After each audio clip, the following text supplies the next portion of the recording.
Good morrow, lords, ladies, and non-binary nobles. Welcome back to another edition of High Sodium Gaming. Today you're going to notice a few changes. One that's more immediately noticeable than the other is that now you're actually going to be able to see me. Got myself a webcam and a nice chroma key screen, so that's going to add another fun layer for everything. Another thing you may notice is that Kivian Stormbringer is not here. Kivian's had some big changes go on in his life, all good stuff. However, with the good news comes the bad news that he's not going to have time to play D&D anymore. So, Kiv, you will be missed. We loved having you around, and you will always be welcome to come back.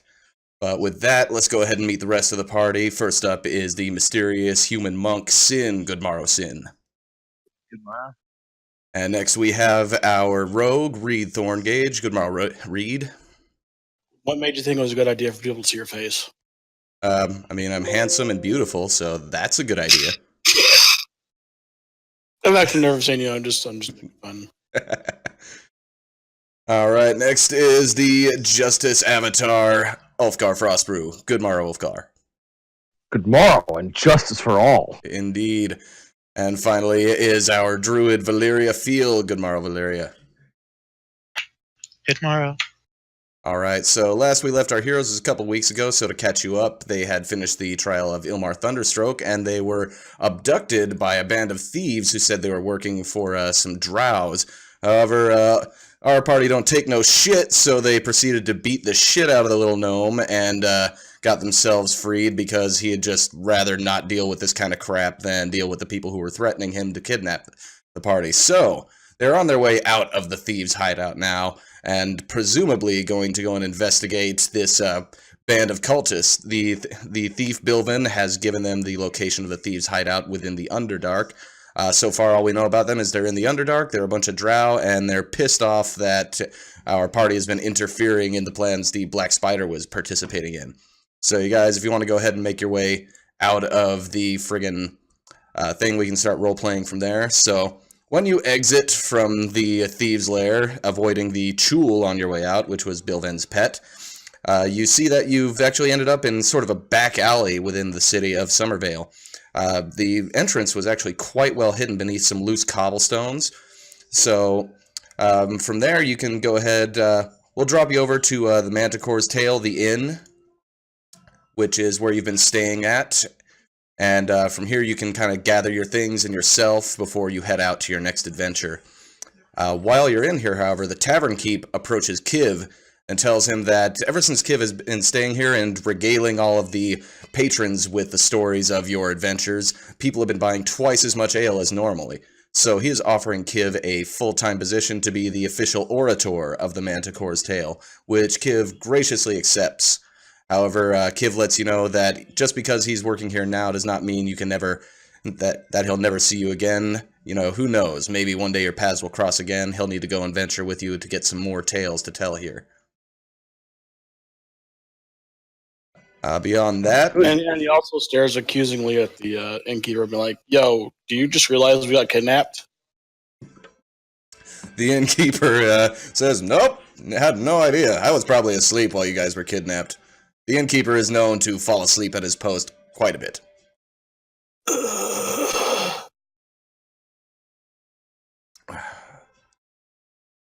So, anyway, if you'd like to gather up all your stuff before heading out, or what are you guys planning on doing next?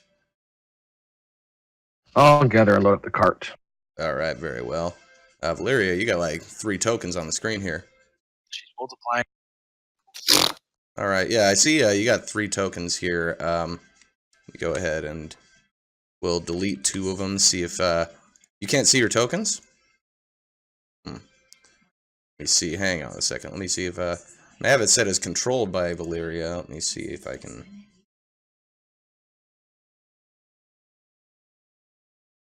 Let me see... Alright, janky internet might have to do with it. Hopefully it'll work when we get over to the next map, because this is really kind of a placeholder map for you guys to gather yourselves up. Was there any business you wanted to take care of in town, or did you want to head straight to the Drow lair in the Underdark? What day of the week is it? Day of the week, I forget the actual names of the calendar days here, but we're basically going to say that it's Wednesday, which is, the day after that I think it was every Tuesday they would have the arena battles and all that. So it's a Wednesday That's right a now. long time. Yeah. But Yeah, we'll make our way back after the Underdark. yeah. No, I'm good. Or will we? All right. Well, okay, then. It's going to be about a 2-day journey to this specific location within the Underdark for the lair of these Drow cultists who have been seeking you out and paying a high amount of money to get a hold of you. So, let me go ahead and just do some quick rolls to myself here. See if you get any encounters along the way. Alright. On the first day, you encountered nothing. It's a pretty smooth trip through the Underdark. And our monk who's had some experience in the Underdark is doing a very good job at kind of guiding you and knowing what to look out for, what monsters tend to make their lairs where, so you can avoid them entirely. And on your second day of travel,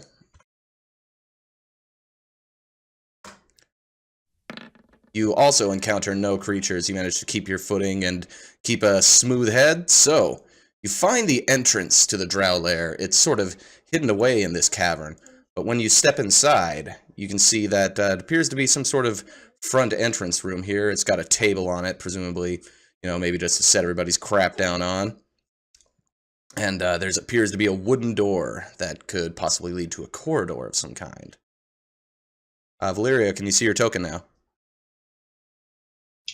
Yep, no issues. Oh, great. So, looks like it was just that one time. Alright, cool. So, you're in this room. All you can really see is just some kind of carved stone walls and carved stone floor. Like whoever carved this room out was really not trying to pay attention a whole lot to masonry and just trying to make some sort of cavern. And let me see here. So, there's, other than that, the exit would be right over here. And then there's the door if you would like to proceed forward.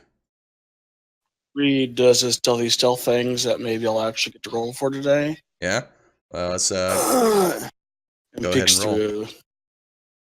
Watch me roll another fucking 2. Yeah, watch. There it is! It's a 3 this time. See? Yeah, not so bad.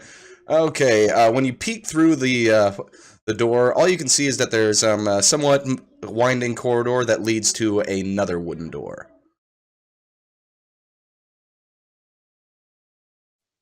So Reed starts trying to approach the next door. All right. And then again, he tries to quietly, kick in the door, I guess, because I fucking can't do a stealth roll. God damn! I know, right? Do I get to roll another one? Yeah, you get to roll another one since this is a new door. Okay.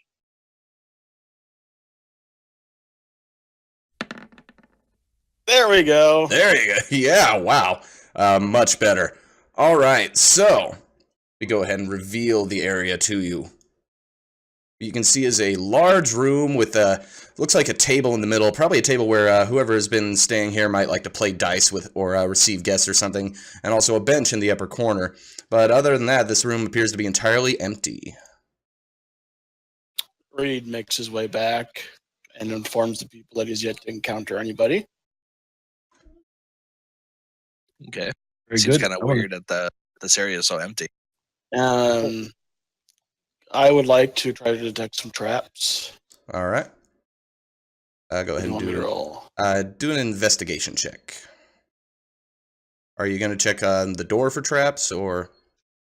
I'm just because it being so quiet here is really unnerving.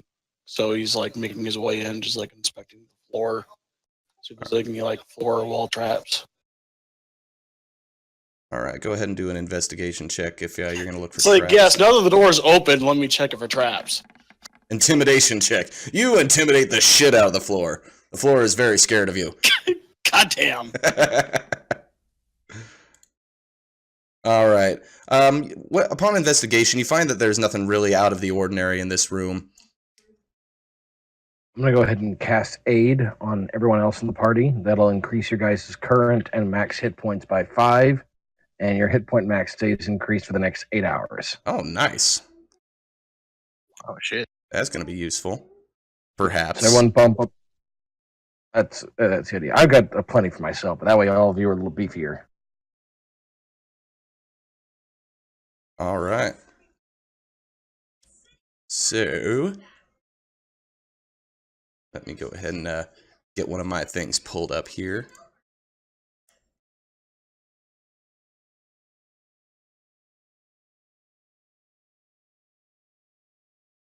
All right.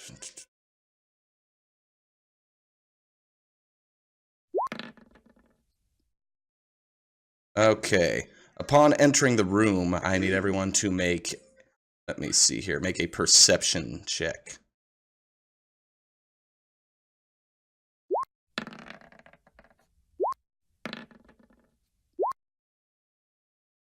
Looks fine to me. Yeah. Yeah, Ulfgar doesn't notice anything amiss.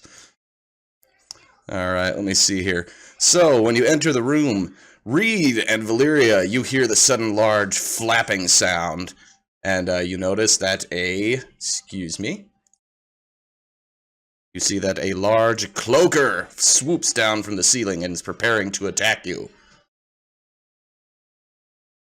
Reed throws up his hands like, why the fuck could I not see this guy when I was inspecting the room? Motherfucker. Well, it does tend to blend in with ceilings. That's what cloakers are known to do. They hide up high and blend in with the ceilings above, and then attack unsuspecting passersby. Almost like they cloak. Yeah, exactly.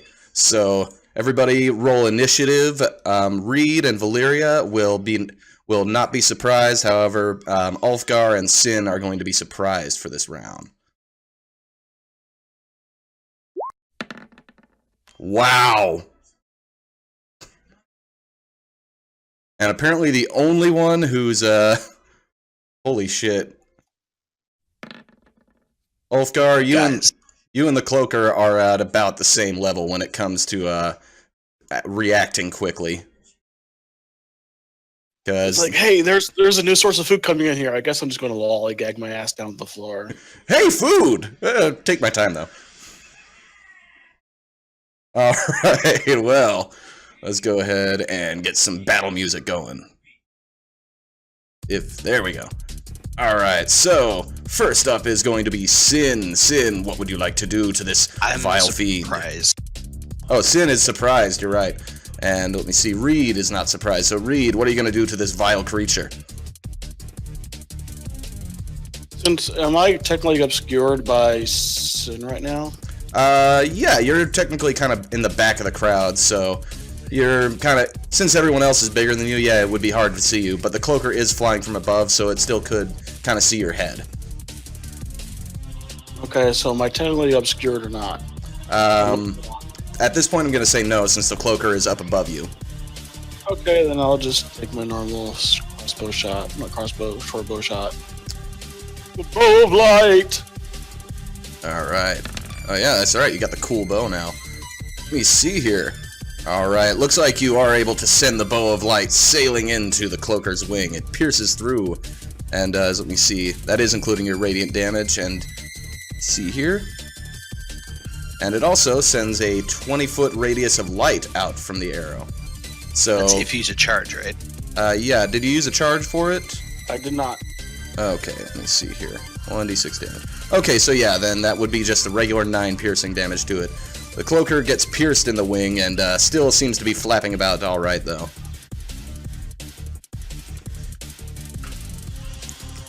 Alright. See, do you want to take... How weird it would be if there was like a light source on its wing and it's flapping around. Yeah, right. Making kind of a cool rave effect. Dance party going on. Alright, do you want to take a move action? Oh, I'm fine being back here. Alright, let me see here. Valyria is not surprised, so Valyria, it is your turn.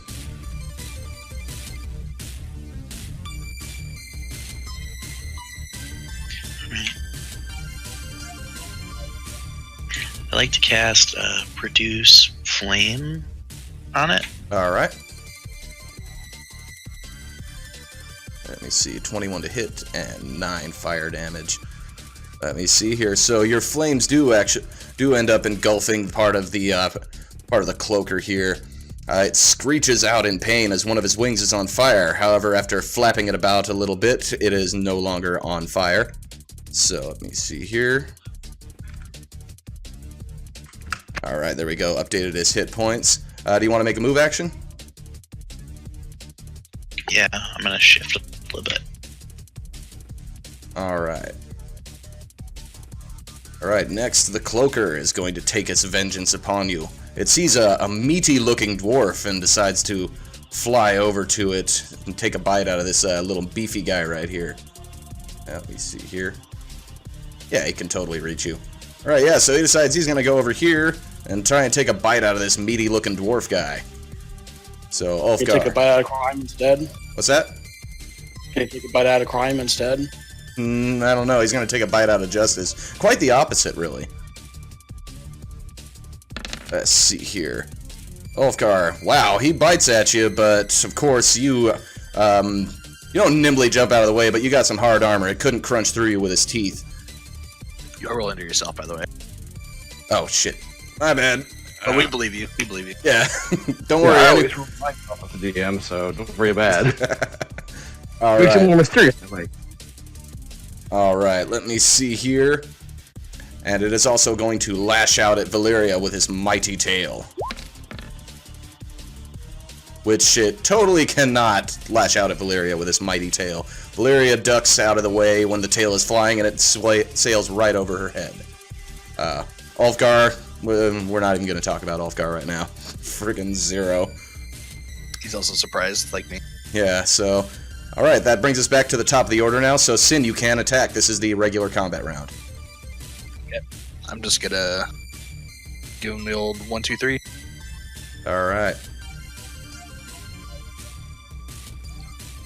Alright, let me see here. 7 plus 6, 13.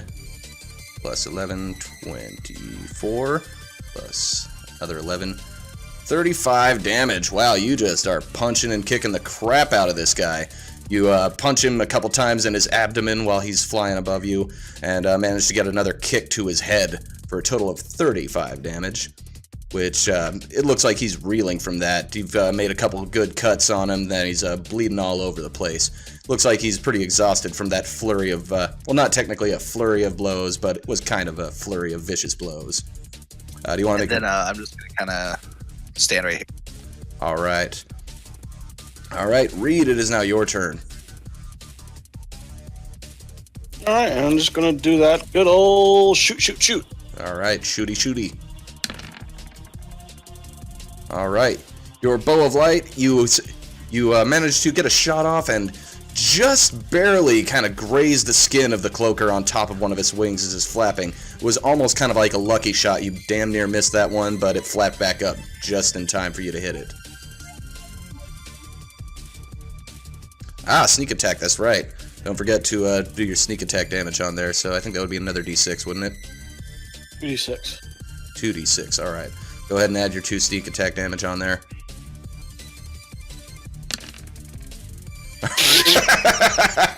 Alright, good job. So yeah, the fact that it was engaged doesn't seem to have affected that you damn near missed that shot. Does another 2 damage, and he's still not looking too fresh, but he's still alive. Alright. Are you gonna make a move action? Nah. Alright then, Valyria, it is time for you to shine. He's not that high in the air, is he? Like, No, he's should be easy to live. yeah, he should be within touch distance because he's also biting and lashing at you guys, so he needs to be close enough for both of you to touch. I was able to I punch want to spend my bonus action to use Shillelagh, Very good. and then I'll actually swing with it. Alright, let me see. You swing at it with your shillelagh, however, it swoops its tail out of the way just as you're about to make a big crack on the bone of it. So you were unfortunately unable to hit the cloaker at this time. And on its... Now, do you want to make a move action, or are you going to stay where you are? I'm good right where I am. Alright. Well, as the cloaker is hit by these by these different blows, it decides to let out a horrible moan. Everyone needs to make a wisdom saving throw.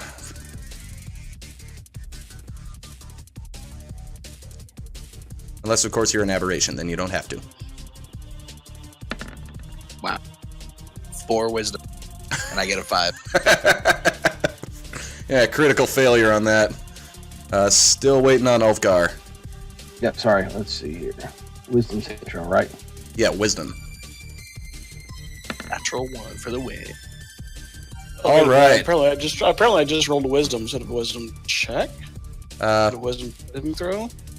I mean, Well, do you have extra wisdom saving throw? It are should you be the same. proficient? It depends on your class. If you're not proficient, then it is. Okay, I guess I'm not. All right, then let me see here. So Sin, Reed, and Ulfgar, you have all become frightened until the end of the Cloaker's next turn. However, Valyria, you are now immune to the Cloaker's wail for the next 24 hours.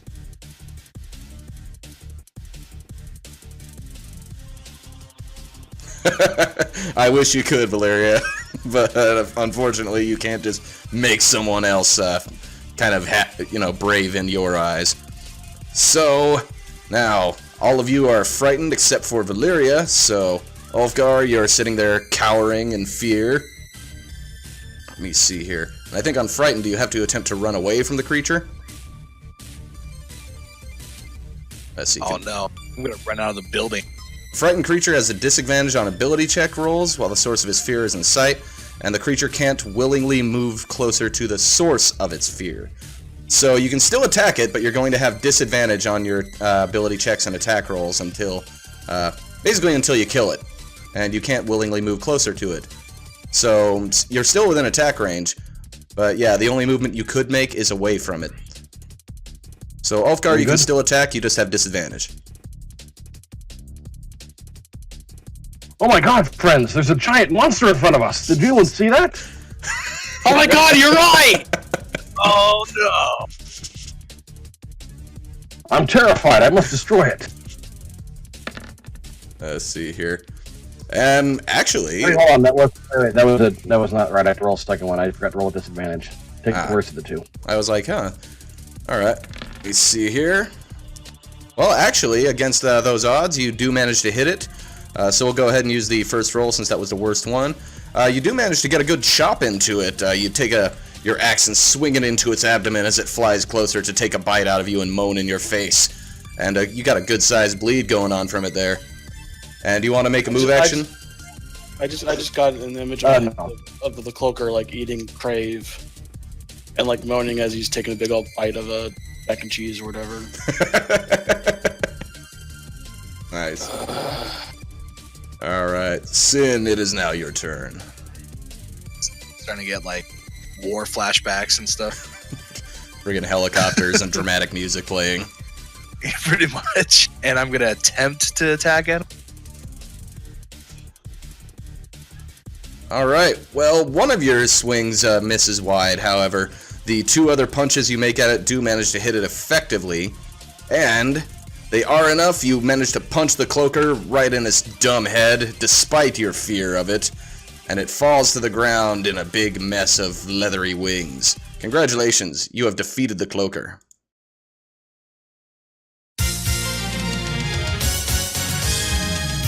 Are we still afraid of it? No, it's dead, so you're not scared anymore. I was gonna say like running away from a corpse would be pretty awesome. Yeah, I I guess really am glad that we'd have to run out, because if I had to dash out with 50 move speed, I would have been like long out of the building. Yeah, holy shit.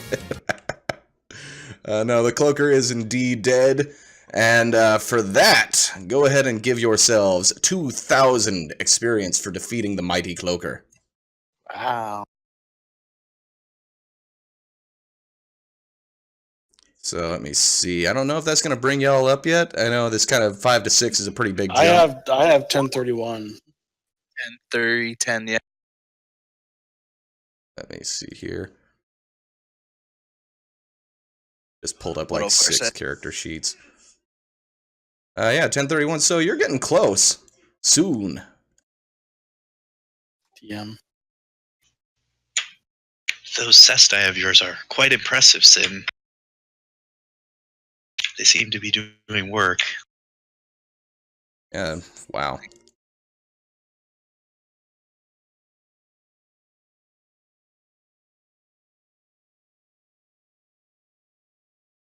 All right, so okay, so now you're probably going to be free to explore the room a little bit more.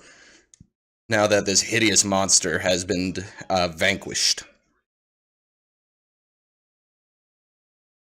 Time to search for stuff. Is there light in here?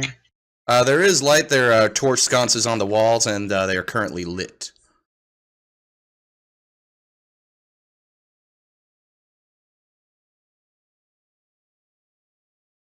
Let me see here. All right, upon investigating, you just double check here because I want to make sure I'm not screwing you guys over on anything you might find. Oh, actually, wow. Never mind, I actually might have been giving you too little there.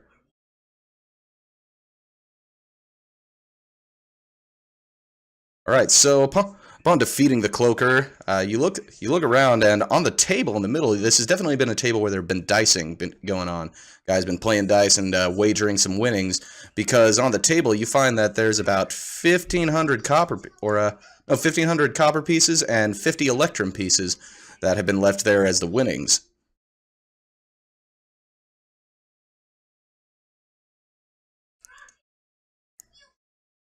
1,500 copper and 15 electrum. 50 electrum.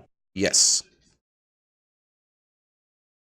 So, that treasure is yours to divvy up however you shall. We'll deviate it after. Alright. Can I attempt to, like, skin the cloaker? Yeah, you can go ahead and Is make that something I can do in a reasonable amount of time? Yeah, you could, it would probably take you about an hour to skin it since it is a large creature, but if you did a survival check, then I could go ahead and see if you were able to successfully remove his pelt.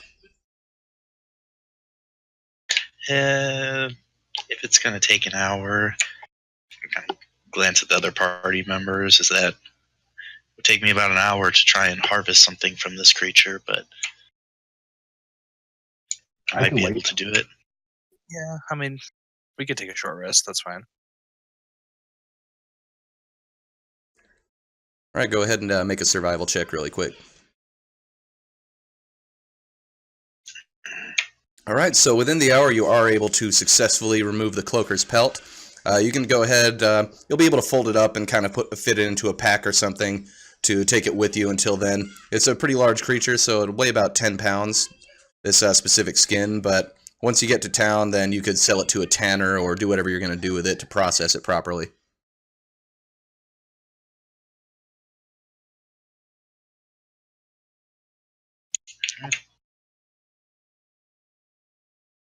Right, other than... And then Mm-hmm. Reed approaches the door and attempts to do his peeky peek, stealthy stealth. Alright, sneaky sneaky. Alright, when sneaking up to the door, you manage to open it quietly, and you can see inside of this room. It looks like this is a room where kind of a long hall where it seems like some sort of planning must be going on because there's a couple of tables with maps, notes, and such left on them. And there's also, you can see a wraith flying around in the room, kind of just kind of hanging out. You don't know what it's doing there, but there looks like a wraith to be right here, just kind of floating about. But he has not noticed you. So Reed turns around, looks at Ulfgar. It's like, so you hate undead, right? Indeed. There's a wraith in that room. I shall bring it to justice. Nilfgaard is going to totally march off in there to go kick some wraith ass. Just not even thinking. Hell, let the armored man go in front. I would like to make a side comment that fists don't usually do very good against ghosts. Well, fortunately, holy powers do, and we've got a holy man right here.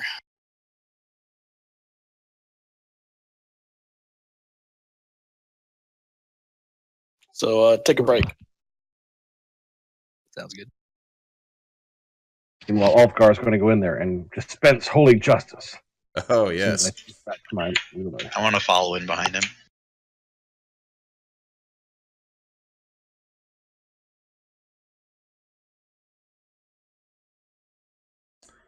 All right. So, upon entering the room, not going to really give you a surprise on it. Well, yeah, we'll give you a surprise since you just kind of busted in and it wasn't expecting anybody in here. So, you'll have a surprise round on this one. Let me go ahead, everyone, roll initiative since it's clear that we're just going to be fighting this thing.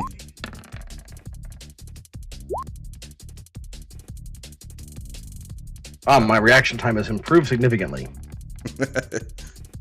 Let me see here. Yeah, that's actually quite a bit better.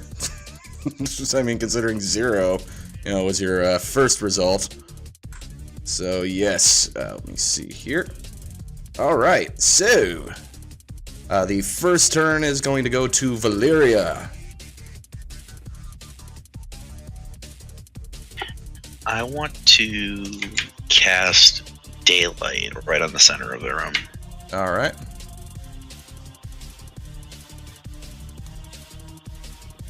Let me see here. So the very center, and let me see. Go ahead and link up Daylight so we can just take a look at that really quick.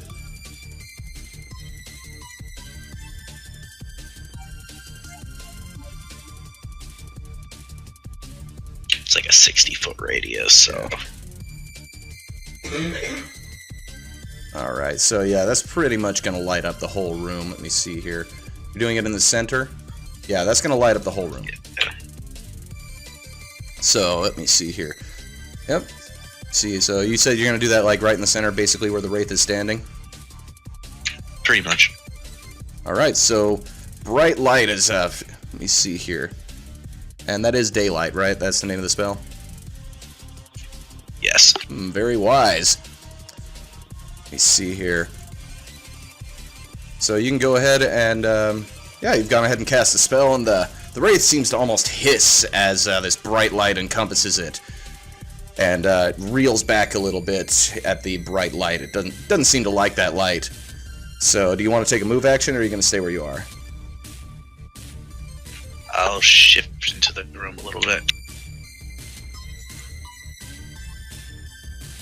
Alright. Next up, it is Reed's turn. Am I still technically hidden? Yes, you are still technically hidden. It hasn't noticed you yet. Okay, so I'll sneak the room. Burn a charge on my bow and fire at it. Alright.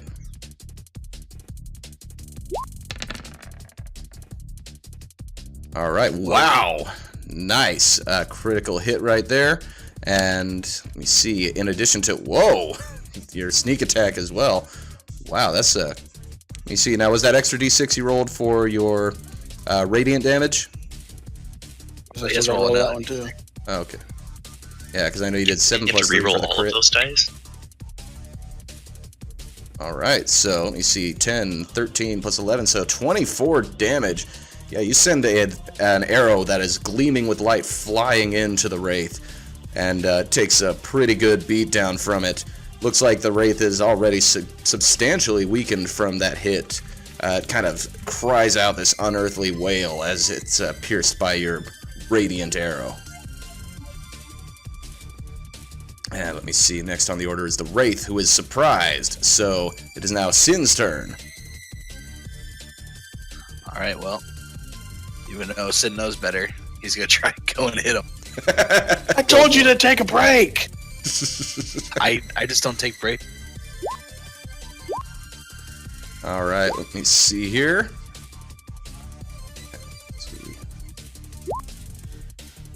Oh yeah, do you are you to double sneak attack damage for crits?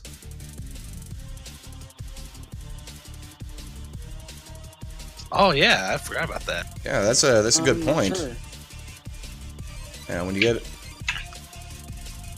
the attacks damage dice, yeah, that counts, man. You got to do another 2 more sneak attack damage, or 2 more, or actually, yeah, we'd double that, so another 22 would be, another 11 would be taken off. So That was a hell of a shot you got into the Wraith. It's looking damn near dead already from that one arrow. You just pierced it right in the middle of his face with this bright gleaming arrow. So let me see here.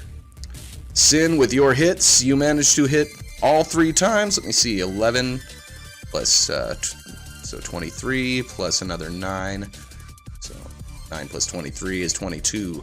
Halved. Those hits aren't effective, but considering how much horrible damage was done to the Wraith already from that just greatly shot arrow, that was enough to destroy the Wraith and leave this small puddle of what just looks like some, you know, a couple, whatever it was wearing, you know, it had a little wraithly crown on and a couple of rings, but other than that, its ghostly visage fades away completely. So you have defeated the Wraith. Congratulations. You could be heard grumbling something about stealing glory. So like Sin's like what, punching the dust? Yeah, basically punching the Wraith dust that was left over. This Wraith dust does appear to be very similar to the dust that you found back in the Glittering Cavern when Ulfgar inadvertently read that scroll.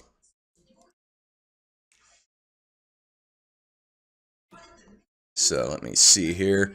Alright, for your victory, go ahead and give yourselves each 250 experience. And sorry, Ulfgar, you did not get to fight the evil undead.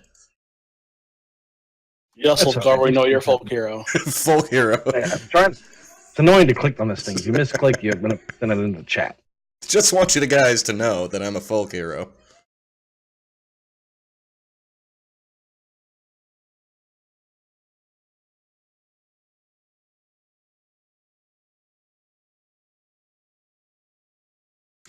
Alright, so, alright, well, with the Wraith defeated, what would you guys like to do in this room?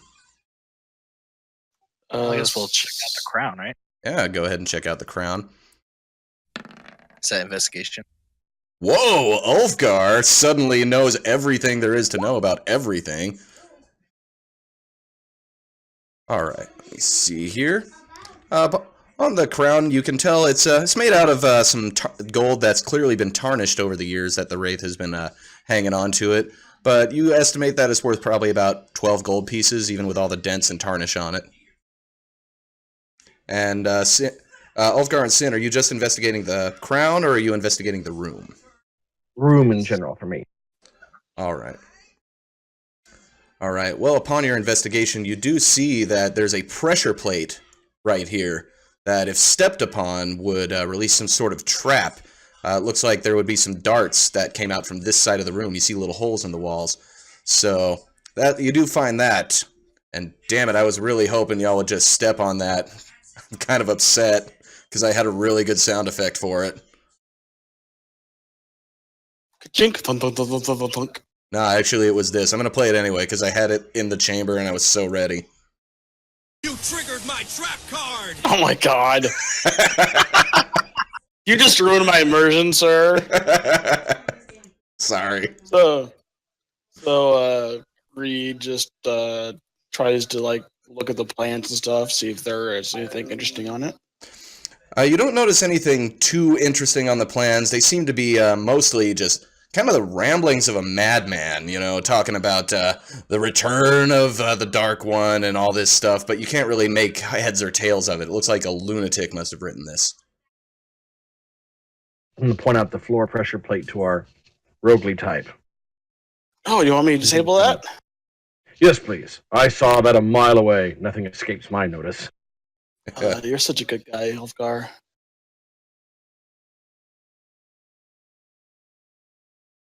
Alright, so you're going to try and disable the trap? Yep. Alright. Let me see. I know Pressure plate's right here, right? Yep, it's right in front of the door. So I'm gonna. And you said the little dart things right there. Yeah. There's little holes in the wall. I'm just gonna start looking at the holes in the wall. Oh my god, if I fail this. If he fails it, you're going to get a dart in your eye, just letting you know. Whoops, dart in your neck. Yeah, Sparks. Alright, well, go ahead and make your check there, Reed. Oh, what is it?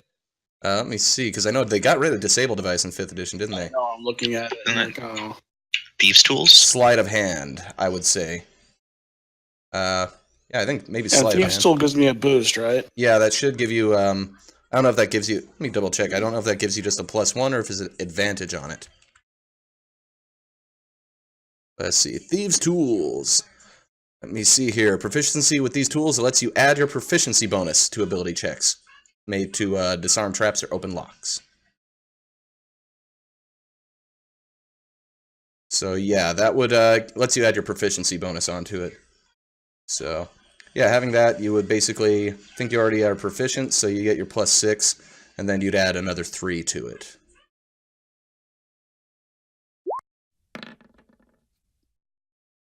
Alright, you are able to successfully disarm the device, saving Sin a whole lot of pain. The pressure plate is no longer effective, so anyone can step on this area without setting the trap off.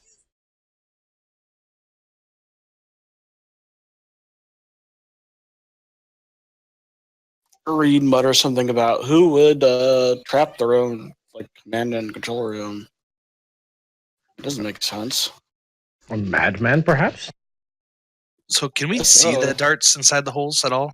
Or are they like way in there? They're way into the recession, so maybe if you were like aiming some sort of light in there, you could kind of see where they are. But since they're so far recessed into the wall, you can't really see anything. Dang. But they're small enough where it's like only a dart could probably reasonably come out of there, you know? So at this point, Reed does his normal stuff, tries to hide, checks the door. Alright, make your stealth check. Alright, you stealthily get up to the door and see that there are 4 drow just kind of hanging out in this room, talking amongst themselves. Do I hear anything interesting? No, they're just kind of talking about how patrols are boring and they want to go to... they want to go find some ale and some whores for a little bit of relaxing. Speaking of common, then. They're speaking... Oh, shit, yeah, actually, only someone who understands Undercommon would be able to hear that. My apologies. Reed turns around, holds up 4 fingers, thumbs behind him. Here. Ulfgar's eyes narrow. It's clear he's thinking very hard. Yeah, To kind of come up behind Reed a little bit and try to see what's in there too. yeah. So, yeah, you can also see and hear what they're saying, and they don't seem to have noticed you yet. So Reed pulls out his bow and tries to snipe the closest one. Alright. Go ahead and do that.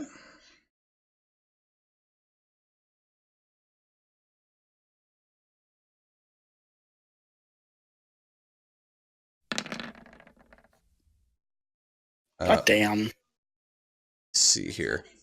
And you would have advantage on that. Well, you do hit. And, let me see. Make sure to roll your sneak attack dice on that as well.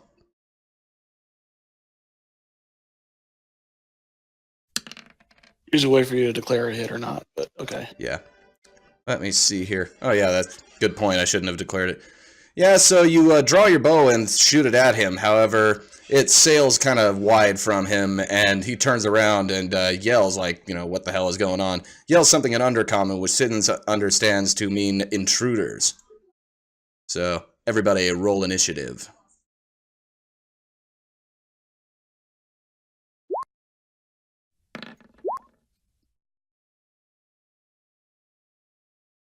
Alright, so let me roll their initiative as well.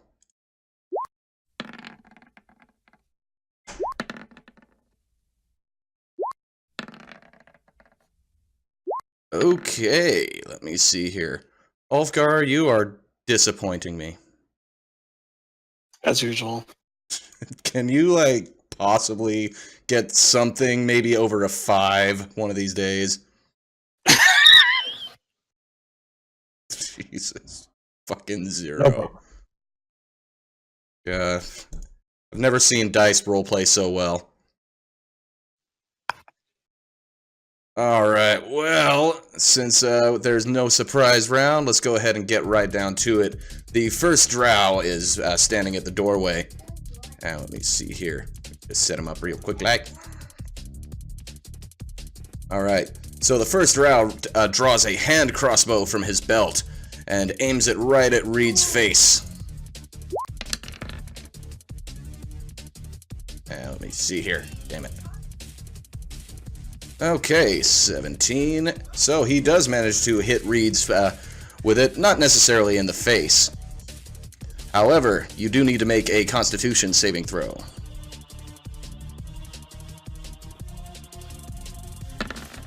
Oops. Wow, you resist the crap out of it, though. That was a advantage. Okay, yeah. So that's my normal one. Okay, let me see here. So, actually, you were not able to make the saving throw on that. So you take 7 damage, and you are also poisoned. And the Drow moves over to this wise. Next it is Valeria's turn.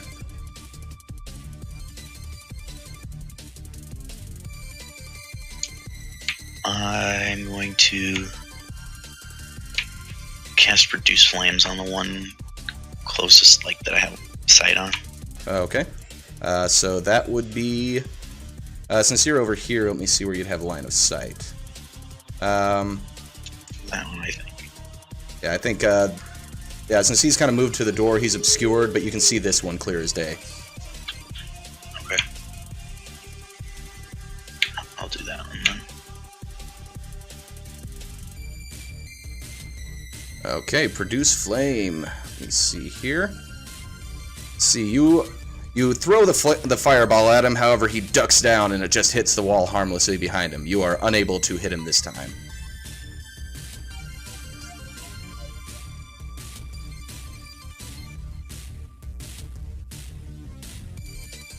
Alright, do you want to make a move action?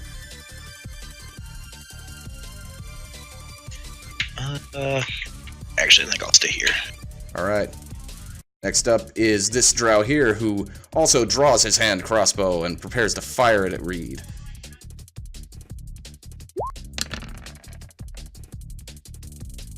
You see, however, he is not able to hit Reed this time. The bolt flies down into the floor pathetically. He tried to shoot it while he was still bringing it up and basically shot it at the ground. What a moron, right? He does not make a move action, which means next is the Drow right next to him. The Drow right next to him backs up over here, and he decides to draw and shoot over Reed to hit the human standing behind him.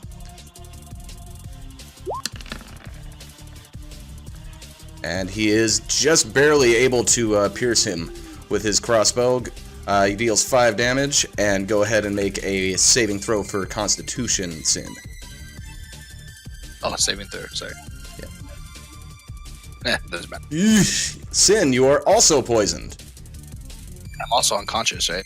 Let me see. Did you fail it by 5 or more? Oh, yeah, you did. Oh, yeah. Yep, you are actually completely unconscious. So, good job. Later, nerds. Yeah. So, you will wake up if you take damage or another creature takes an action to shake you awake. So, alright, well, next is Reed's turn.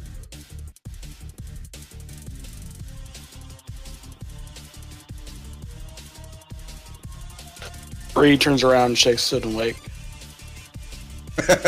Good job.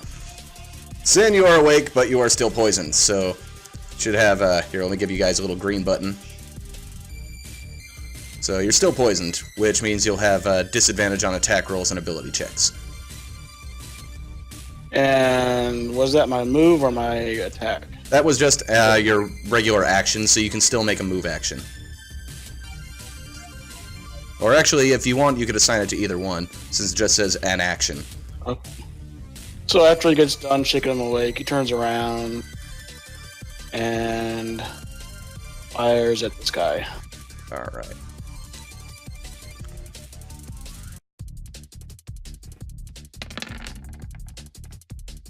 Alright. And that needs to be disadvantaged. God damn, I keep forgetting to switch my buttons.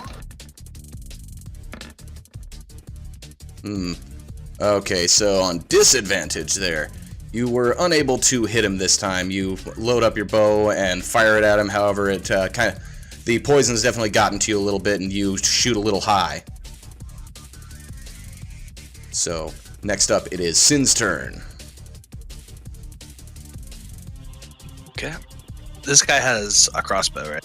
Yes, you can see that they all have hand crossbows on one part of their belt as well as a sword on their belts. However, none of them have drawn their short swords yet.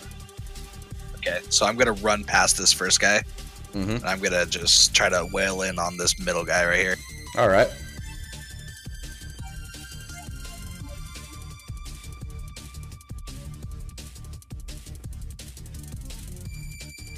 Wow. Ooh. Not the best hits you got going on here. Good times all around. Yeah, so you make some punches and kicks. However, he blocks each and every one of them expertly. You're definitely moving a bit slower than you normally do at this point. Alright, next it is this Drow right here's turn, and he's going to draw his short sword and swing it right at you. And, no, he's not able to hit you. Let me see. Yeah, because you have disadvantage on attack rolls and all that, but he does not have advantage on you at this point. So, swings his sword, however, you still manage to dodge out of the way before he gets any kind of lethal hit on you. You take no damage. Ulfgar, it is your turn. Okay. I think we're going to make an attack in that room there. Good call. That must be what his signal meant. I got it now. Must be. And I'm going to wail on this guy with holy justice. Alright, wail away. And you attempt to wail on him with holy justice. However, let me see here, actually. Because I think I set their ACs wrong. Hang on. Yeah, I actually set their AC wrong for that one. Let me double check and make sure. Okay, nope. Yeah, so I'm just going back through everybody's attack rolls. And, alright, yeah, so it looks like I didn't accidentally have someone miss that shouldn't have missed. Let me see. I don't know why friggin' Roll20 screwed up my ACs on this. But Ulfgar, you are able to hit him for 8 damage with your mighty axe of might. Takes a good-sized chunk out of him. He looks like he's bleeding pretty good all over the place, like some kind of wuss. Other than that, see, you already used your move actions, so we're back to the top of the batting order here. Not to be one to just take shit from anybody. Let me see here. See, wait, Valeria, we did your turn earlier, right? You tried to cast Produce Flame? Yep. Okay, good, making sure that I haven't skipped you. Alright, so the Drow you just attacked whips out his short sword and decides to swing it right at your big dwarf head. And he is successful at swinging it at your big dwarf head. You take 7 damage from the mighty sword of the guy, which doesn't seem like it would be a whole lot for you. So, next up, it is Valeria's turn. I'm gonna have to shift over a little bit first to get line of sight where I want to be. Yeah. And then I want to drop Moonbeam on that square back there. Alright.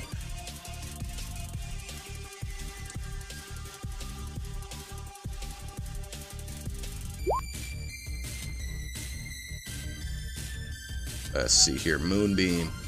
So let's see, that's in a 5-foot radius, so that's going to hit all these squares around it. So basically the guys who aren't Sin. Let me see here. 10 radiant damage if they can't make that throw. Alright, let me see here. Let's see here, so that's a Constitution saving throw. Let me go ahead and make those for these guys really quick. So the farthest away guy... Wait. Yeah, so Constitution check and throw would be the same for him. He is not able to make that throw. So this guy takes pretty good damage from that Moonbeam hitting him there. Let me see here. Alright, and there's no other consequences to it for besides the damage.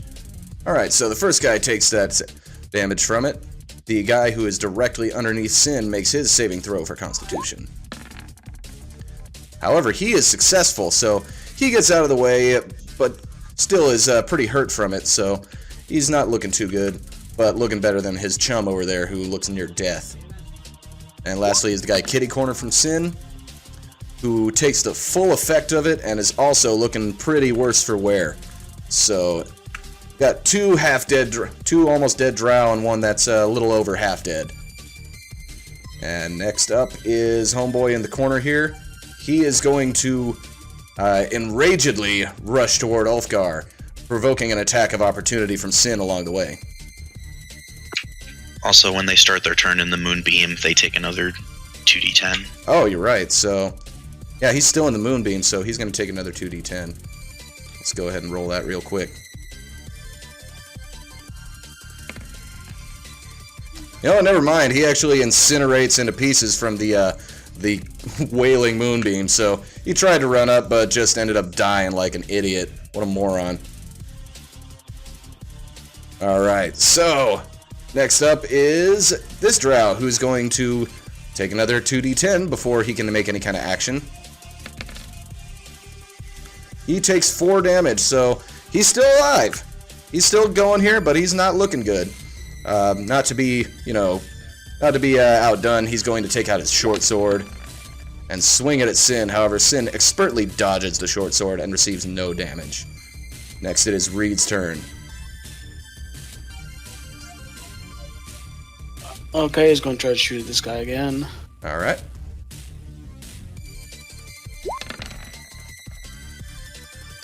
Ooh, sorry, bro. You are not able to hit him this time. You're definitely feeling the effects of the poison.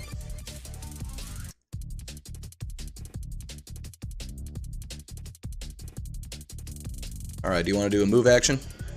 Nope. Alright. Vomit. Spend it vomiting. Yeah. I'm fucking poisoned. Alright, Sin. Go ahead and make your actions or moves or whatever it is you would like to do. Alright, so I am gonna try to attack the guy in front of me, but if there's any like leftover, I want to hit the guy to the left. Okay. You can do that. Assuming if I hit any of them. Alright. We'll take a look and see here. They're wearing some pretty nice armor, so who knows. Your first hit is not able to hit, however your second hit connects. You managed to kick him right in the head, and it looks like that's all he needed to fall down dead. Your third hit, you swing at his partner over there. However, his partner manages to dodge your swift kick. You're still a little sluggish from the poison. Right. And, C, do you want to make a move action? No, I'm good. Alright, next up is his friend, who is first going to take 2d10 damage from the Moonbeam. And that's enough to completely roast him up. He's done. Falls down to the ground from the mighty power of the Moonbeam. I think they can make Constitution saving throws again on their second turn. Honestly, both of these guys who died from it, even if they made the throw, they'd take half damage and that would have killed them. So, I mean, yeah, at that point, I could have them make it, but they're dead either way. And next it is time for Ulfgar, the super situationally aware paladin, to make his turn. More violence for justice. Absolutely, violence is always the answer. However, in this case, your violence wasn't good enough. You swing at him, but your axe clangs off of his armor, and he receives no damage. And next up, he's going to swing back at you with an answer of his own via short sword. Whoa, wait a minute. 20 plus 2. Okay. Yeah, the 3D dice says 5, but... Yeah, I'm trying to see what I go for here. Which do I believe? You know, we'll go with the chat log because I don't know why 3D dice is saying 5. The chat log says 21. We'll use that as the official one, which hits Ulfgar for a pathetic 3 damage. So he swings at you, but he's not putting a whole lot of muscle behind that blow, and it barely just kind of cuts you a little tiny bit, like a paper cut. And he's going to decide to back off into this corner here. Next up, it is Valeria.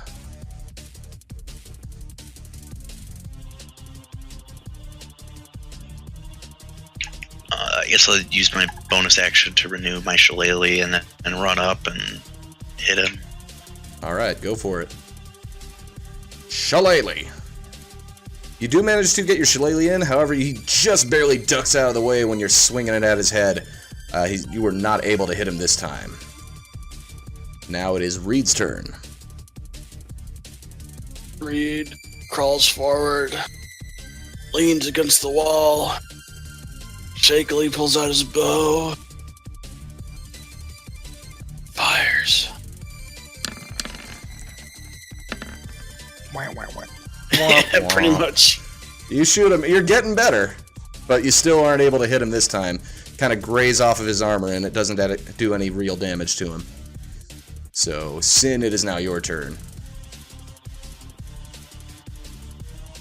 First, I'll yell out into Undercommon, just kind of like asking them what's going on, like why are they here? He yells out, "You'll never take us alive!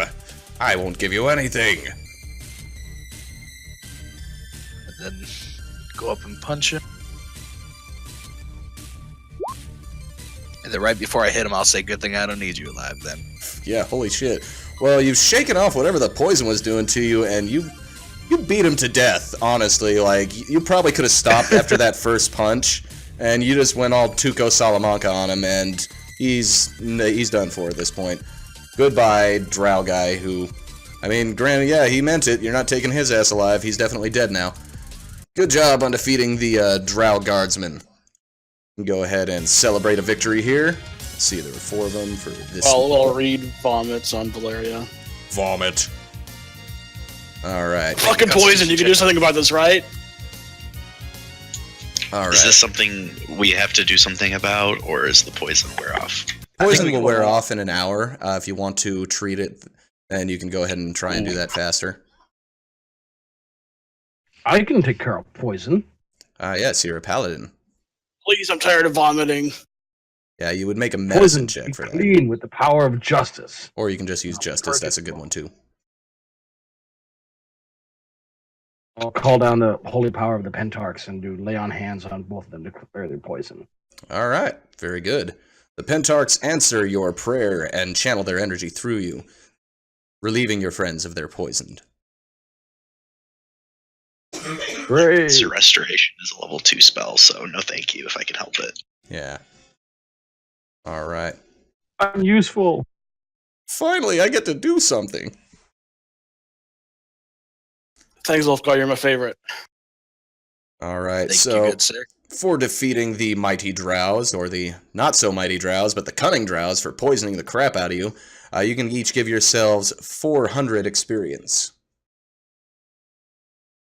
That does it, boys. Oh, no, 400, sorry. Not 4,000. Yeah, not 4,000. They weren't that tough. I don't know, man. Tell that to my sphincter. No kidding.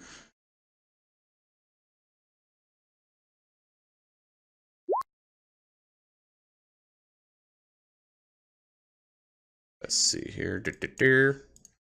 Alright, yeah, 10,960. You're getting there. Only a little over 3,000 more, and you'll be level 6. That's when things start getting really cool.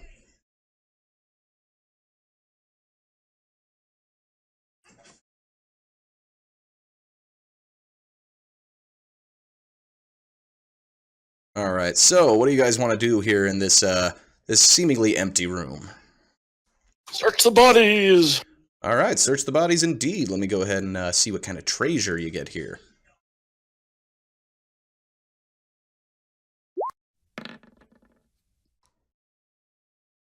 There are bodies here. Well, there's some dead guys, that's for sure. Upon investigating, are you investigating just the bodies, or are you also investigating the room? Investigate the room first. Alright. Let me see here. Investigating the room. You can't see a whole lot of stuff in this room. It looks like maybe this is just a post, like a place to bottleneck intruders. However, upon the walls, you can see that there is something inscribed in Undercommon. Reed kind of pokes Sid and be like, yo, can you read that? I try to read it out. All right. From what you're reading, you see there's simply just a small poem that says, "To overcome the spider's curse, simply quote a sacred verse." Hakuna Matata. All right. Thou shalt not. Screw it. Throw a rock at it. All right. Other than that, when searching the bodies, you find each of the bodies has... Let me do a quick roll here. 1 moment. You said that there was scroll into a madman up here, right? Yes. Think we would find anything that seemed like a sacred verse? If only we had someone with us that knew religion. I mean, I guess it would be sacred to whom, you know? Yeah, that's what I'm saying. Like, it's an undercommon, so I'm assuming it's not what's exactly sacred to you. Yeah, we don't know. I mean, it's a little bit cryptic. That's just what's scrawled on the wall. There's literally like probably 24 different scrolls in here, all with these ramblings on them. You know, it would take you hours to actually pour through them and read everything there is. Makes sense.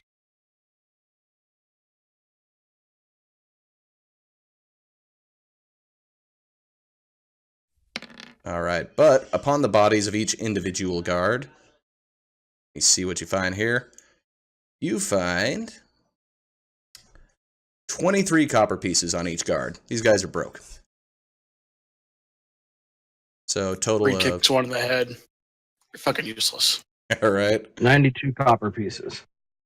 there you go. You're friggin' rich now. Other than that, there is a door to the east.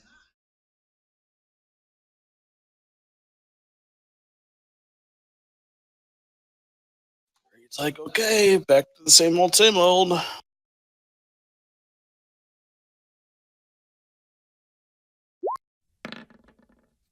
Yeah.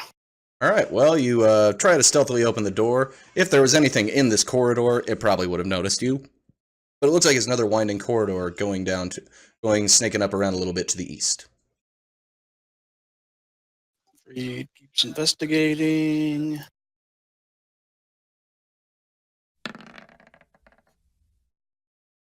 All right. You stealthily, somewhat, open the door. Find another long hall, seemingly empty, with a door at the southern end of it. Reed stares at the ceiling. Ah, smart. When staring at the ceiling, you're a clever one, I'll give you that. When you stare at the ceiling, you can see, if my friggin' pointer will ever work, that there is actually a giant spider up on top of the ceiling, and it looks like it's had some sort of armor plating mounted on it. So this is no ordinary giant spider. It looks like it's been outfitted for combat. It's almost like being dropped on like 4 or 5 times this campaign so far. I know. Trying to teach you to investigate ceilings, and it's worked. Reed makes his way back and be like, yo, there's like a giant armored spider in this next room. So, yeah. It's almost as if the Drow here have placed armor on it so they can ride it into battle or something. Did you say ride into battle? I mean, I didn't see any Drow in there, but it looks like it could be ridden into battle to me. Insidious. It's almost as dangerous as my gigantic ram. Maybe I can make up for that owlbear failure. I mean, try. If you really want to roll for handle animal, then Hell yeah. I'm telling you right now, it's going to be a difficult roll. I'll try it. No, I'm going to throw in a drow body. Throw in a drow body. All right, you throw a drow body in there, and it just kind of still hangs out on the ceiling. It doesn't do anything. Wow, rude. All right, I'm going to try and tame it. Me too. Since you guys brought it up. I'll let you do it first. All right. Spider, the Pentarchs command thee. Get down from ceiling and obey me, beast. Ooh. So close. The spider almost looks like it might have listened to you. However, it's not interested. And it falls down to the floor, getting ready to attack. And then I'll be like, hey, I know, I look like a good guy. I know you're kind. Yeah, make your handle should- animal check. Probably shouldn't have called him a beast. Sin, against all odds, you convince the spider to be friendly.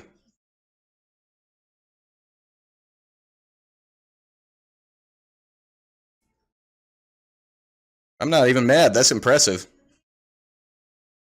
It's sort of like that one time where I totally screwed over Ulfgar's adventure because I rolled a natural 20 on Handle Animal. Remember that, Ulfgar? Vaguely. Where you had those carnivorous ants attacking the village? Oh yeah, that's right. We You are. were going to spend the entire day handling them. It was like, I'm just We're going to gonna have handle these an animal and send them all home. We're gonna have a swarm of carnivorous ants attack a village, and even with penalties because they were insects, his druid was able to make them go away.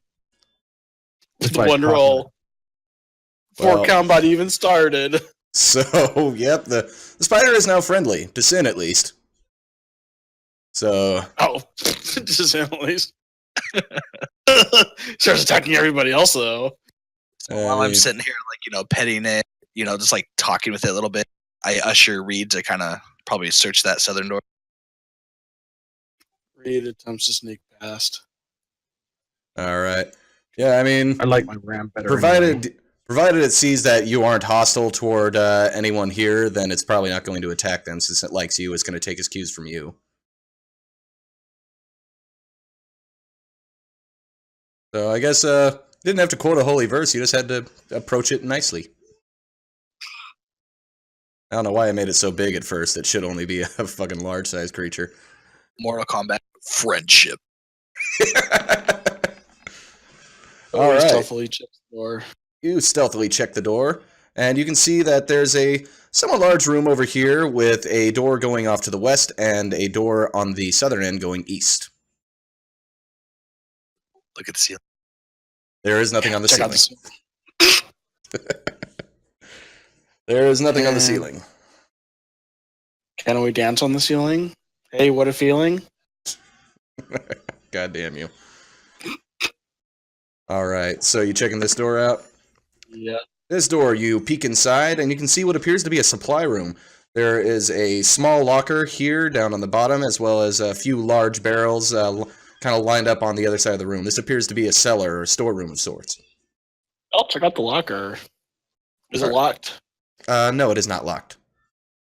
Is there anything good inside of it? No, upon checking out the locker, you can see there's just some ordinary clothes. Looks like just changes of clothes, laundry, and a few cleaning supplies as well. Various soaps and such that would be used to clean this stuff off, but nothing good. Anything interesting in the barrels? In the barrels, it's just preserved food, jerkies, grains, stuff like that they would need to eat. Some fruits and vegetables as well. Reed grumbles about a waste of time and goes to check the other door. All right. Are any of the party members just like, Are you guys I guess, just like, like letting them stunned walk this away? actually worked? Oh, I thought it was going to come back after scouting. That's what I'm doing. I'm scouting. All right, so you managed to creak open the door a little bit, and it was nice and quiet. Where you can see there's a group of about 5, let me see, 1, 2, 3, 4, 5, 6 drow in here that are kind of cleaning off weapons, sharpening swords with whetstones and stuff, and kind of, carrying on doing the everyday maintenance of weapons. This room has a corridor going off to the north, as well as a corridor going off to the east. So Reed goes back and reports on what he finds, and he posits that he should throw a rock into the room and come running back so that the giant spider can help the fight. Provided it. looking at the giant spider? I'm speaking to it in undercommon and stuff like that. Is it responding to any basic commands at all, or is it tamed? It's tame to you, so let me see here. It doesn't really have any languages, but it can understand body language. It can kind of sense whatever, if you were to point, it would definitely go in that direction. And if you were acting hostile toward anyone, it would know that that's a foe and it should fight them. Would it seem friendly enough for me to climb on it? You know what? You got a 20. I'll go ahead and say, yeah, it seems like it would let you climb on it. Nice. And I know the map doesn't show these doorways to be that wide, but we'll go ahead and say they're wide enough for a giant spider to fit through. So I climb on it. you know, just give it a nice pet, you know, say that it's still friendly, and then tell everybody else, you know, it's on our side now. So God. So Hey, am I remember gonna that try to time lead you it rode back here?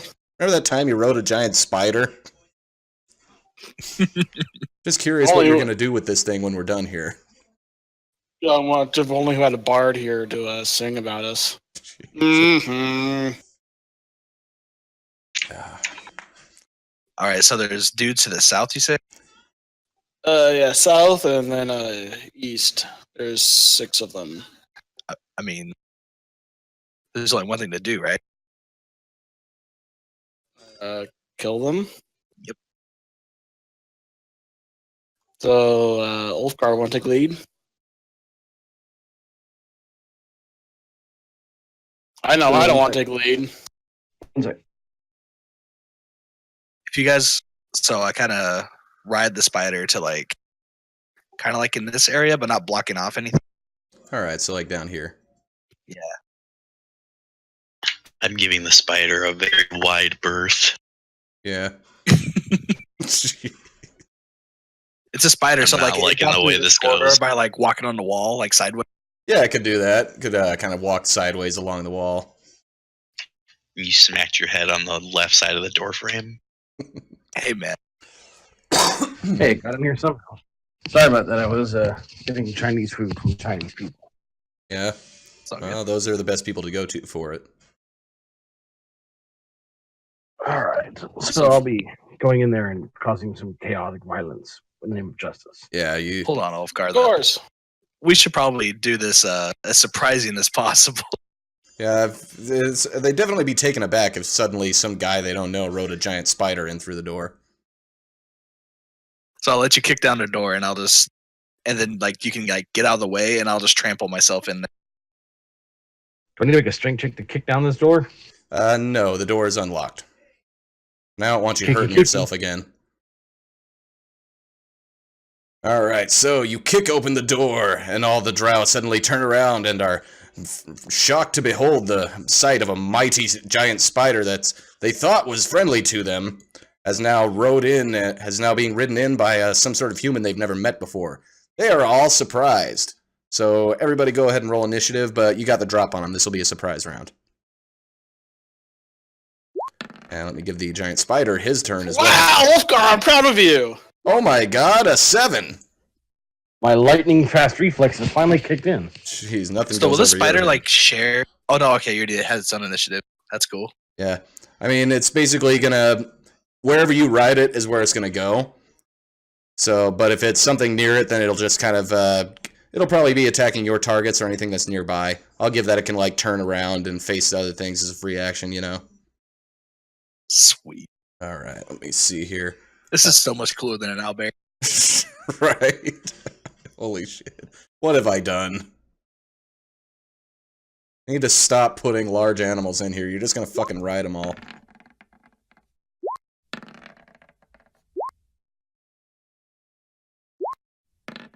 Alright. And last guy over here. So we have initiative for all the drow has been rolled. And let me see here. First up, it is going to be Sin. We'll have the first attack here. Okay, so I'm gonna kind of like adjust myself on the spider right here, just enough so I can attack this guy. Okay.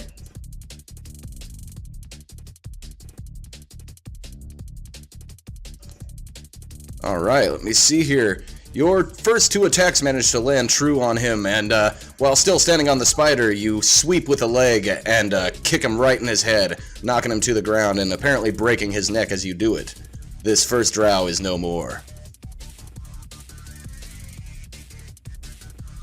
So let me see here. Alright, let me see. Next up, do you want to ride the giant spider anywhere, or do you want him to stay where he is? I guess I'll yell out an undercommon, flee if you can, and I'll just adjust the spider 1 space over to the right Alright. Okay. while on it. Yeah, There you well go. on it. There we go. Alright, so the giant spider is going to make an attack at the drow to the north of him. You see, I've honestly never had to make a giant spider fight on your side before, so I'm a little new to how he's going to do this. Let me see here. Looks like he is going to bite him with his spidery jaws. And the spider attempts to bite at him, however, it's not able to clamp down. The drow jumps out of the way. So, that is all for the giant spider. And next is Valeria.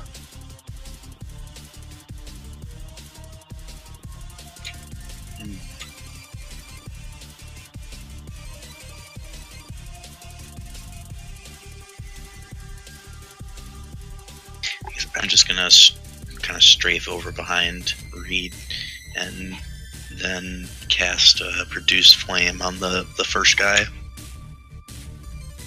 Alright, very well. And ooh.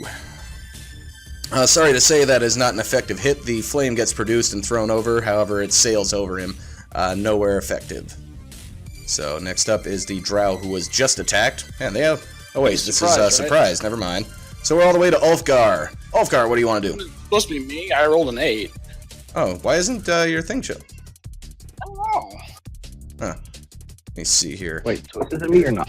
It's Reed. Let me go ahead and give Reed a turn. Because, yeah, you're not showing up on here for whatever reason. Okay, so Reed, go ahead and make your turn. Pull his bow, burn a charge, and shoot. The close guy? Yeah. Alright. Alright, you do manage to hit him, and since he's engaged, I'd go ahead and give you sneak attack damage on this one. Alright, 7 plus... And there's the charge. Alright, 9 plus 6. You do manage to kill this guy. The arrow sinks right into his head and actually manages to make a bright light shine out of his ears and eye holes. Sweet. Yep, so he falls to the ground. So, and the area within 20 feet around him has a bright, beautiful light going about it. So pretty much everywhere up to this row of drow right here is lit up like some sort of festive tree. Alright, you want to make a move action? Sure, he comes up to the doorway. Alright. Okay, now, Ulfgar, it is your turn. It's time for justice.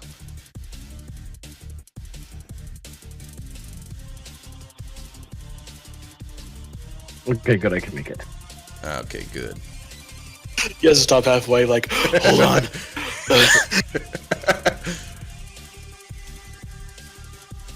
Better hope I don't get up to you in time. Alright. See, do you get 2 attacks per turn now? I do. Oh, why weren't you making them earlier? I forgot. God damn you. Would have been useful, I'm just saying. I'm getting into character. I'm method playing. Well, you're playing them well. Alright, your first... Jesus. Your first attack is chops into his side of his abdomen pretty good. However, your second axe swing, you pull it out of him and swing back down. However, you're not able to hit him. You're a little too excited. So he's bleeding out pretty good, though. Guy looks like maybe one more chop will do it. And we're back to the top of the order. Surprise round is over. Now it is Sin's turn. Alright. Gonna adjust myself on a spider again.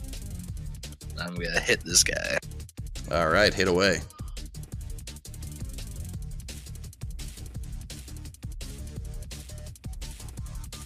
Alright, let me see. Your first 2 attacks are effective for 8 plus another 10 damage.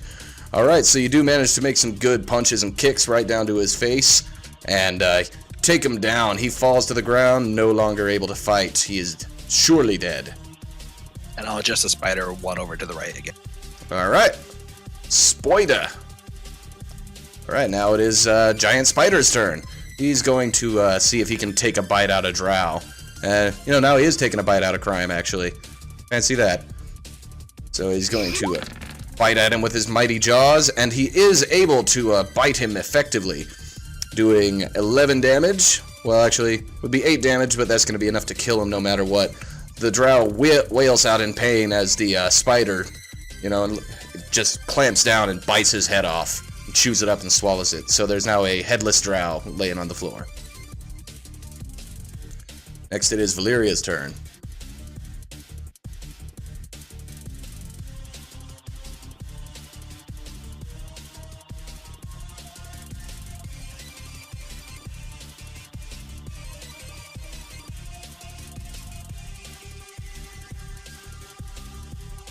I guess I'm just gonna produce flame on the one that's straight across from me. Alright.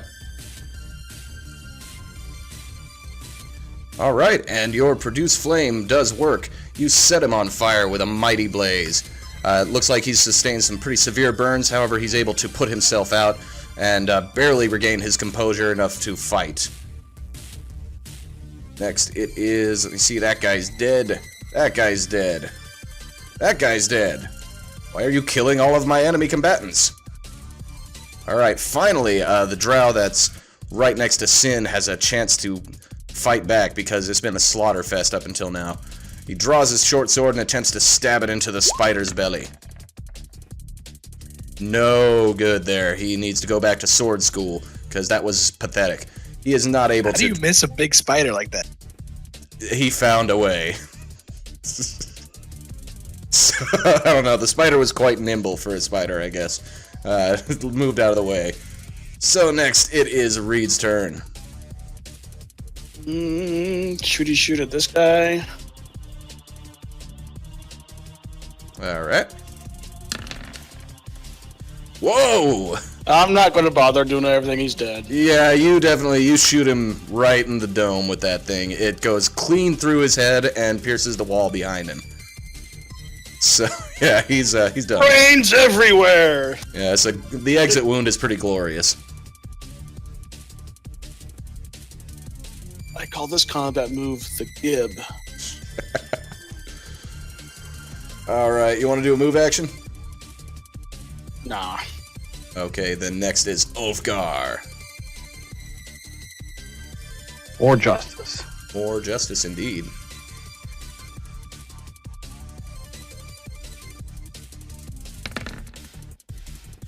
Alright, both of your chops managed to hit this guy. You bring your axe down upon his shoulder with your first hit, and then with your second hit you manage to go clean through, chopping his head off and making him into a big bloody fountain. The Drows have all been defeated. So let's go ahead and play that victory music. Alright, for your victory against these 6 Drows, go ahead and give yourself 1,000 experience.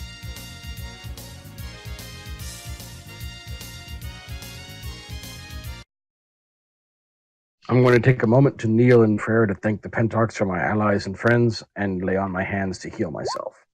Alright. So it looks So like you guys, the magic you guys word. search through while I'm chanting and praying. Looks like the magic word that thing was telling us was friendship all along. Friendship is the most powerful magic of all. I'm glad we've learned this lesson today. So what are you going to name here? Are you going to give it a beauty mark? Ooh, I've got a link for this. Hold on, 1 second. Jeez, of course you have a link for this. You know what? For befriending the spider, I'm going to give you another 500 experience for managing to befriend the giant armored spider. Is that just Sin or all of How us? much? Another 500. Go ahead and give yourself 500 experience for befriending the giant armored spider.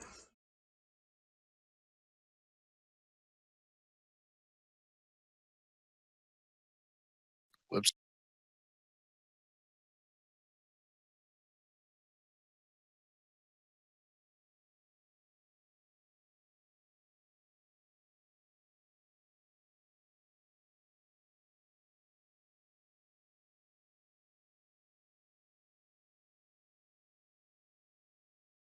Alright, so let me see. Yeah, you should all be at about 12,460 now. Brady starts investigating the room. Reed, you don't find anything out of the ordinary other than just these weapons on racks. They all appear to be ordinary short swords and regular chainmail. Nothing too interesting or useful.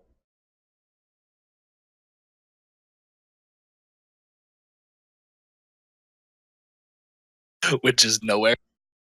Yeah. Yeah, Valeria apparently I wouldn't either, but apparently that's Sin's new best friend. Oh, come on, Valeria. He's so cute. He Reed just pets his leg. Who's a good boy? Who's a good boy?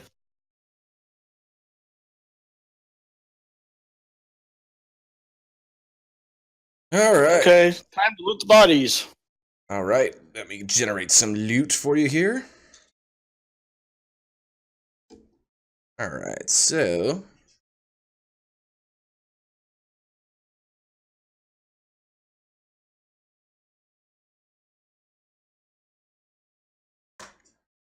Here we are. Found Oh. it. right upon each of the bodies, you managed to find 14 silver pieces upon each of them, so spread out across them all. That is, see, there were 6 of them, right? That's correct. It should be 84, I believe. Yes, you are correct. 84 silver pieces. And there you go. My that's about friendship. Let me see here. Let's see. God damn it.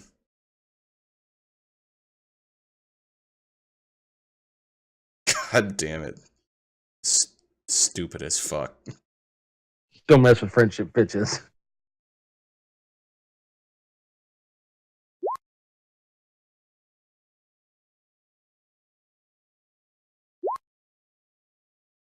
Oh yeah, just letting you know, I might have to put a not safe for work token there, because, yeah. That Holy one shit. in itself is safe. Well, I got a not safe for work ad, so hopefully, since it was just for like a second, then... Oh no, the ads. Yeah. Oh no, the ads. Yeah, never mind the ads. Yeah. Well, hopefully, I mean... That comic in general is not necessarily safe either. So Well, Yeah, no, hopefully Twitch don't pull That's me why- for that. I had to curate that one. Alright, I'll be sure to fuzz that out when I put it up on the stream, or on the YouTube channel. Alright, so anyway... Alright, well, now that we've gone ahead and checked out the Magically Friendship comic, whatever, let's move on ahead. I don't think we're going to get in too much trouble, honestly. We don't have a high viewership. No, I'm not going to give you XP for that. Joke's on you. Jokes on you, we lose XP. Alright, so you can, from here, you can head north. Let me see here. The northern corridor ends with a door right there, or you can head east, down a winding corridor, which has another door at the end of it. See, it's easy to forget this stuff when you have ad block on your computer. Like, Yeah. oh right, yeah, shit. Reed starts checking for traps because he has the feeling that there's some around in the area. Alright. You see here, go ahead and roll an investigation on that.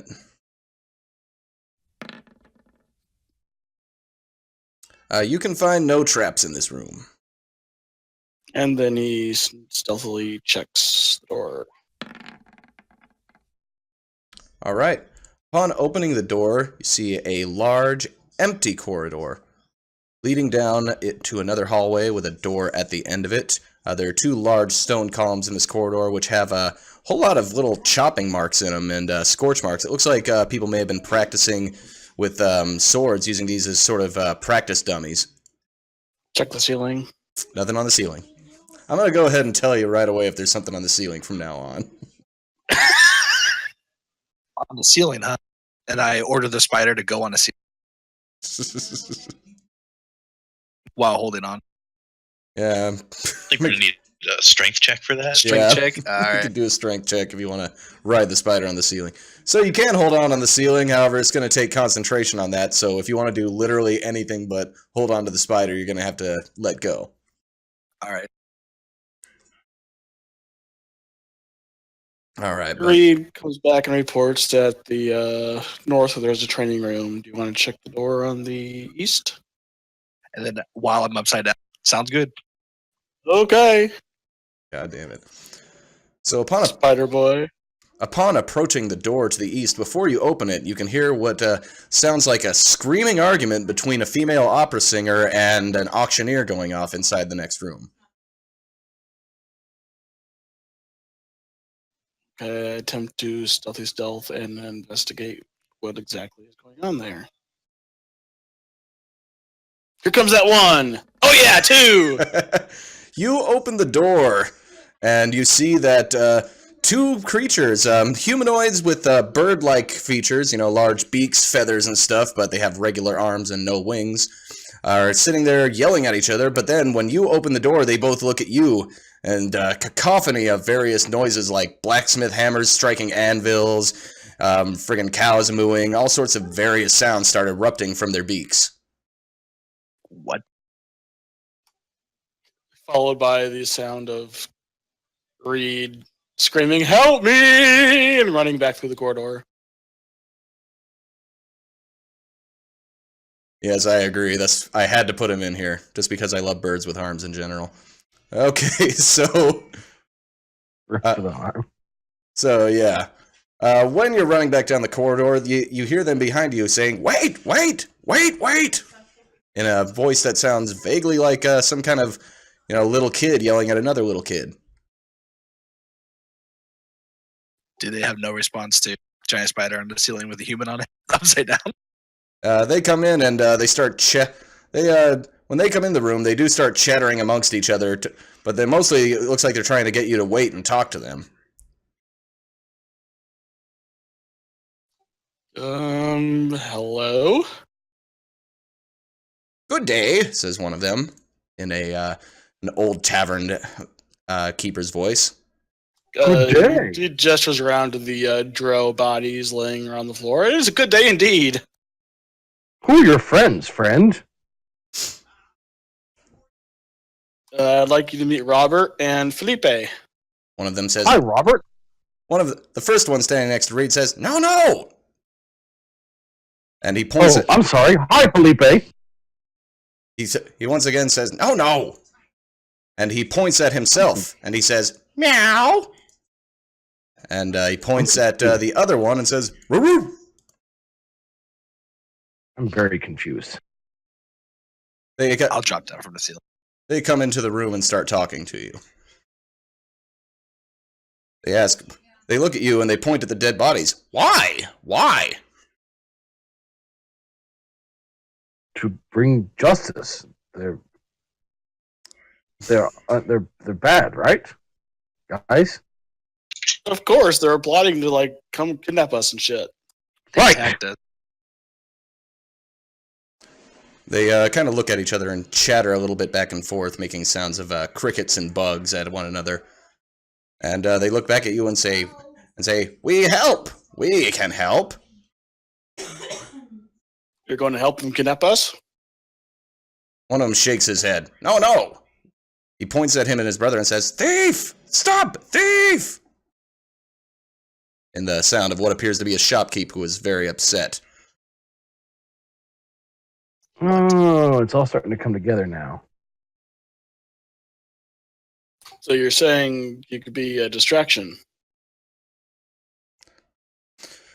They shake their heads. He points at himself. "Thief!" Points at his brother. "Thief!" Oh. Reed points at himself. Thief! They jump up and down excitedly. "Friend! Friend!" So Reed assumes the thieves can't has absolutely nothing to do with these guys. Good luck. These you can tell, especially their background as a thief. You know that Kenkus are what these are called, and they can understand languages. However, they can only speak through mimicry. So if you were to speak to them in Thieves' Cant, they would understand you. But unless they knew the mimicry for those specific words, then they wouldn't be able to kind of speak back. And a lot of the noises they make are just only they can understand, those specific codes between one another. Plus, Thieves' Cant is like a normal language. It's just bringing messages through certain ways. Well, still they're thieves, so they might be trained in doing it. Yeah, so if you said something to them, they'd understand. However, their responses might be hard to figure out since they kind of have their own language when it comes to mimicry. So, meow.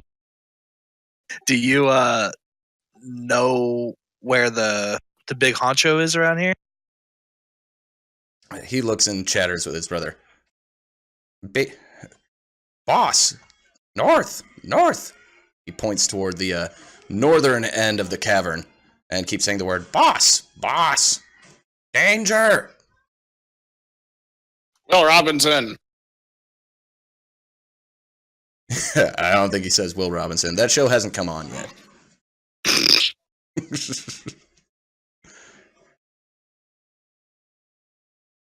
But yeah, every time he points north, he says, "Boss! Danger! Danger! Boss!"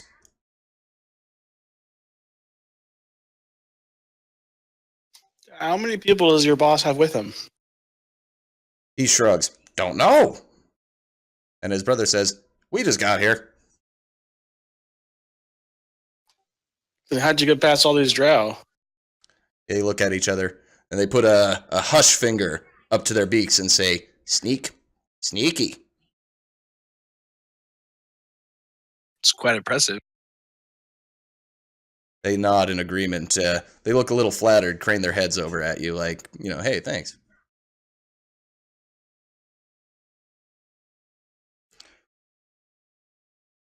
Yeah, it looks like Meow and Woof Woof are here to steal whatever is around here. What is it that you're trying to steal? They look at you and kind of shrug. Treasure? Me too! Friend! Yeah, they've definitely look like they're developing a kinship with you. They're kind of hanging out near you now. They think you're the leader. Everyone. Like, you got a giant spider, I got a fucking entourage. Reading this, boys. So just me, or is it a little crowded in here now? Yeah, I mean, aside from the corpses, yeah, that's getting a little crowded.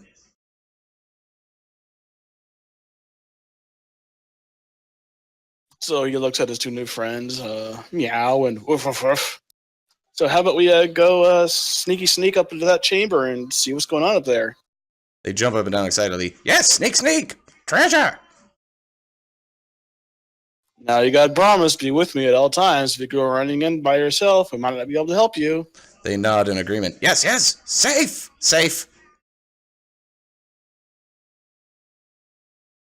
So where's the door? That's what I was trying to look for, actually. I know.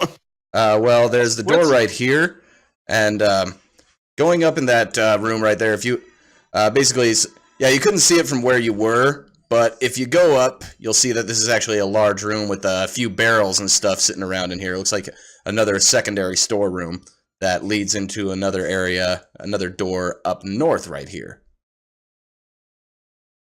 But the area they were hanging out in appears to be an office. It's got just a desk with a ledger and an ink pot on it, and a couple of goblets on this desk over here.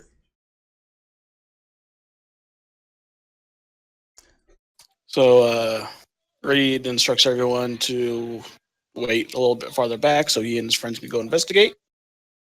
Just like to the training room or to the office so they're not too far away. All right. And as he approaches, The spiders as he starts approaching the area, he starts checking the traps again. All right. And actually, I'm going to have to cut it off a little early this week because I do got a thing going on tonight. It's my wife and I's anniversary. So, going to have to cut you off a little bit early. Sorry about that, but we'll pick up on the action again next week. Looks like you've made some new friends, so there's going to be a lot to develop going on from here. Other than that, I just want to... A few more friends than you expected. Yeah, right? I anticipated maybe working with the Kenkus, but the spider is definitely a curveball for me. All right, well, everyone watching at home, thank you so much for joining us. Don't forget to go check out Phoenix Talon on YouTube. He is streaming right now. I think he's doing some Minecraft. That is youtube.com/PhoenixNest. And be sure to join us again next week. Thanks for playing, everyone. Bye.